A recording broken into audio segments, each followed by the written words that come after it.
자, 오늘은 누구보다도 한국 검찰의 문제점에 대해서 잘 알고 계시고 또 검찰로부터 그간에 많은 공격을 또 받았고 지금도 계속 싸우고 계시는 더불어민주당 황운하 의원님 모셨습니다. 안녕하세요. 예, 안녕하세요. 네, 의원님 모처럼 나오셨어요? 네, 오랜만에 나왔습니다. 네, 오늘 사실 지금 되게 상황이 뭐 또 긴박하고 또 의원총회가 지금 열리고 있는 거죠? 예. 지금 4시부터 그러니까 지금 이 시간에 긴급 의원 총회가 열리고 있습니다. 우리 지금의 이제 비상 상황에서 우리 민주당이 어떻게 싸워야 하는 것인지 이 문제를 이제 긴급 의총을 열어서 그래서 이제 의원들의 뜻을 모으기 위해서 지금 의총이 진행 중입니다. 예, 사실 지금 황 의원님도 그 자리 가셔야 되는데 저희하고 일단 지금 먼저 약속된 게 있어서 대신 오늘 좀 최대한 좀 빨리 끝내도록 하도록 하겠습니다. 그 지난 주말에 촛불 집회 나오셨어요. 그래서 촛불 집회도 아마 두 번째 나가신 걸로 기억하는데 세 번째인가요? 예, 제가 한 3번, 4번 간 것 같습니다. 예. 작년에 한 2번 갔었고, 촛불 집회 갈 때 처음에 갈 때 저는 그때 이제 민주당이 장외로 나가야 한다. 물론 이제 국회를 포기하진 않죠. 국회를 포기하진 않으면서도 이제 윤석열 정권이 사실 야당을 야당으로 인정을 안 하고 있거든요. 그리고 정치를 완전히 이제 실종시키고 있는 상황이잖아요. 정치가 실종된 상황에서 민주당 혼자 뭐 좋은 정치를 하겠다고 하는 것이 이게 그 의미가 없습니다. 그러니까 윤석열 대통령은 검사 통치를 하고 있잖아요. 그러니까 뭐 야당을 파트너로 생각하고 야당을 협상의 대상으로 생각하고 국정 운영을 서로 협의해 가고 이렇게 생각하는 것이 아니라 야당을 어떻게 하든지 이제 뭐 분열을 시키거나 뭐 심지어 이제 괴멸을 시켜가지고 그래서 이제 야당을 귀찮은 존재인데 좀 이게 뭐 힘을 못 쓰게 무력화시킬 방법이 없을까 이 정도 생각하고 있는 상황에서 야당이 국회에서의 제도권 내에서의 그 정부에 대한 비판, 감시, 견제 여기에만 집중을 해서 국민들로부터 신뢰를 얻는 한계가 있다. 이런 판단에서 사실 작년부터 장외 투쟁을 좀 병행을 하자. 지금의 상황이 사실 과거 유신 독재 못지않고 그 군사 정권 때 군사 독재보다 더 어떤 민주주의에 대한 그 위기, 뭐 민주주의의 파괴 정도라든지 이런 것이 더 심한 상황이기 때문에 그래서 저는 야당이 이제 거리로 나가야 한다.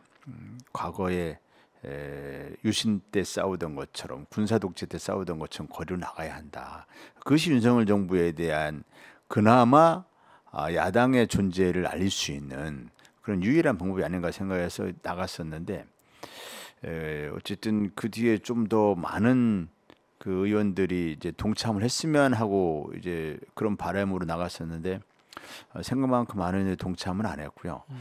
그래서 그 뒤에 또 몇 차례 나가다가 또 지난주에 최근에 또 이런 상황이 굉장히 엄중하게 이렇게 많이 흘러가고 그래서 그 또 한번 나가서 그분들에게 촛불 시민들에게 감사의 말씀 드리고 우리가 좀 잘 싸우겠다 또 다짐도 하고 그분들에게 또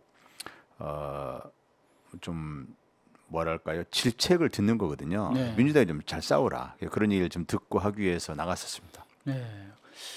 그 제가 본 모습 중에는 좀 이번에는 좀 그래도 좀 세게 발언하신 게 아닌가 이렇게 보여지는데 그래도 또 시민들 중에는 여전히 약하다.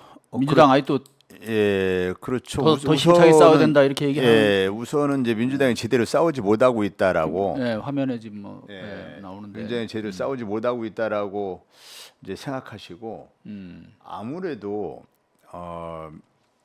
지금 이제 촛불 시민들은 윤석열 대통령을 당장 끌어내리자, 탄핵을 하자, 뭐 이것을 이제 주장하시기 때문에 그 주장이 당연히 정당한 주장이지만 그러나 제도권 정치인 현직 의원이 네. 탄핵을 하자, 끌어내리자 이렇게 주장하는 것은 이제 그 대선 불복이라고 하는 이제 공격을 당하고 그리고 국회라고 하는 투쟁의 수단이 공간이 있는데 그 투쟁의 공간을 두고 국민들이 국회에서 열심히 싸우라고 이렇게 뽑아줬는데 네.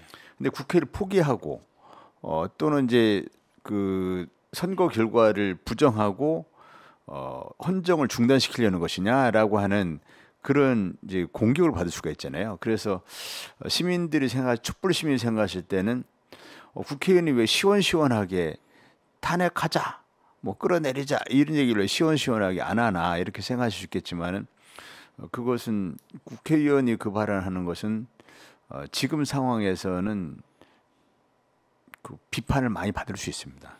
근데 탄핵의 요건이 갖춰졌다, 탄핵 사유가 분명히 발생했다라고 하면 바로 그것이 국회 힘을 발휘해서 할 수 있는 거잖아요. 그게 바로 국회의원들의 또 힘이 아니겠습니까? 그렇죠. 예, 그래서 그 부분에는 이제 판단이 좀 서야겠죠. 예, 이제 현재의 그 윤석열 대통령에 대한 탄핵 요건이 얼마나 갖추어졌느냐. 탄핵이라는 것은 이제 헌법과 법률을 위반한 것인데 네. 헌법 법률을 위반한 것이 좀 차곡차곡 쌓여야 될 것이고요. 지금도 헌법 법률을 위반한 것이 물론 적지 않지만 그것이 차곡차곡 쌓이고 어느 정도 국민적 공감대가 이렇게 형성이 돼 있어야 할 겁니다.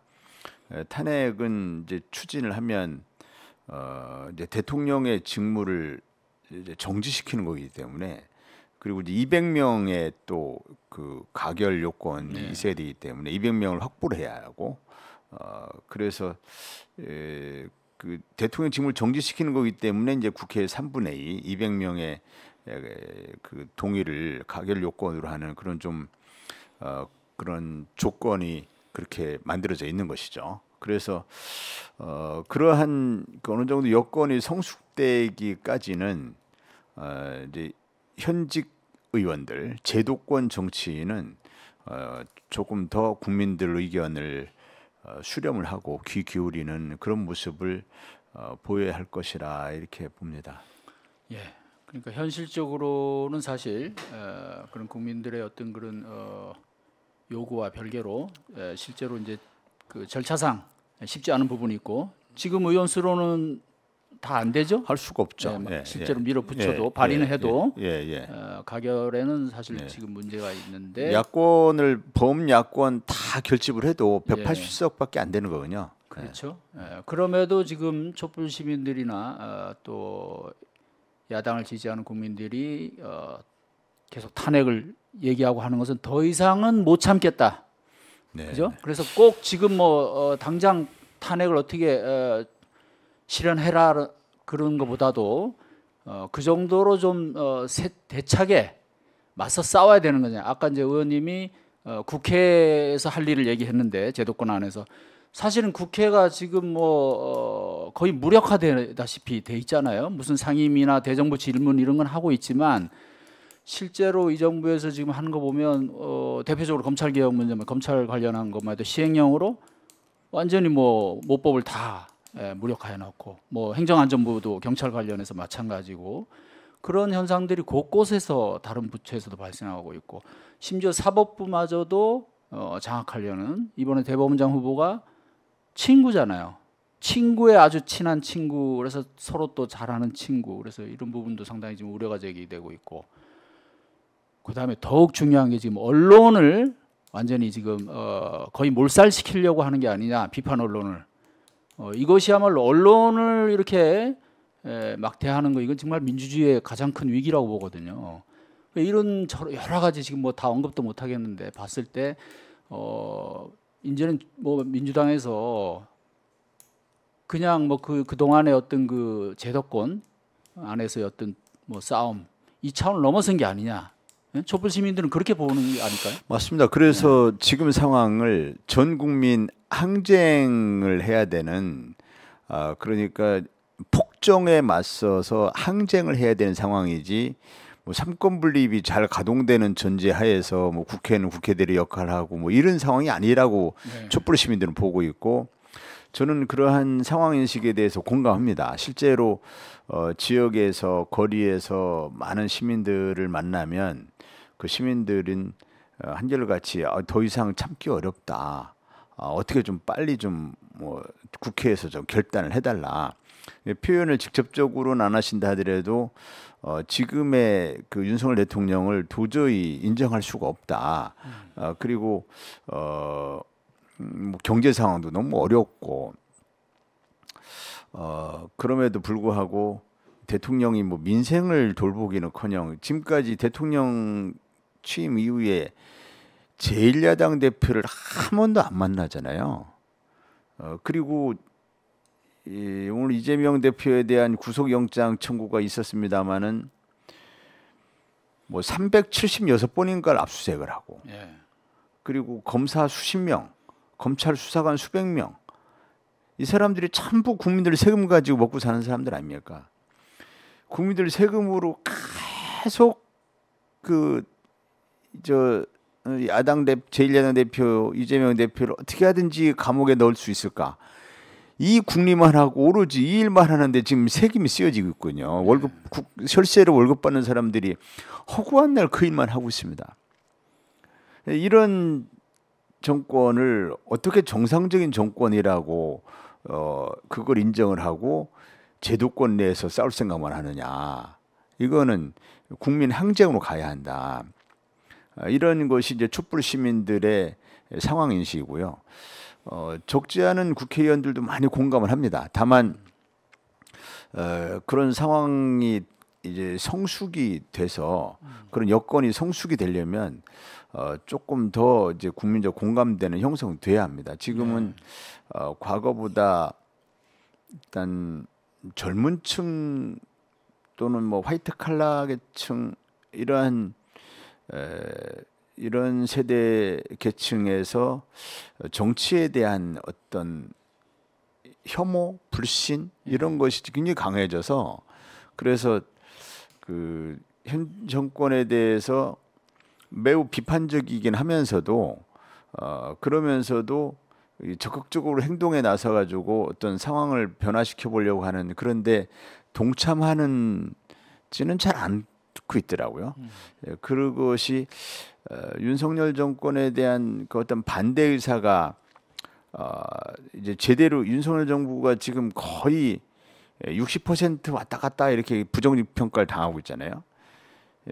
사실 그 정도면은 그 많은 분들이 거리로 뛰쳐나오고 더 이상 못 참겠다고 하면서 그 탄핵을 부르짖고 정권을 타도하자 뭐 이렇게 할 만도 한데 아직은 이제 아직은 그런 정도까지는 아니다라는 거죠. 그리고 이제 우리 민주당 입장에서는 내년 총선에서 민주당이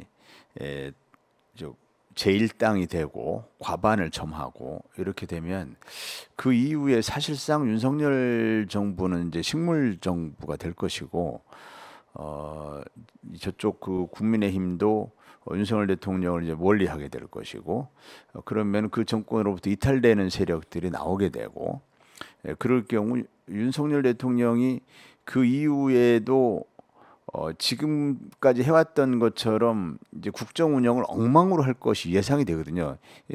잘 아는 윤석열 대통령 잘 아는 사람들은 그 잘 안 바뀔 것이다 절대로. 그러면은 이제 국민들이 극도로 분노할 만한 상황들이 오게 되고 이른바 탄핵의 사유들이 더 축적이 되겠죠.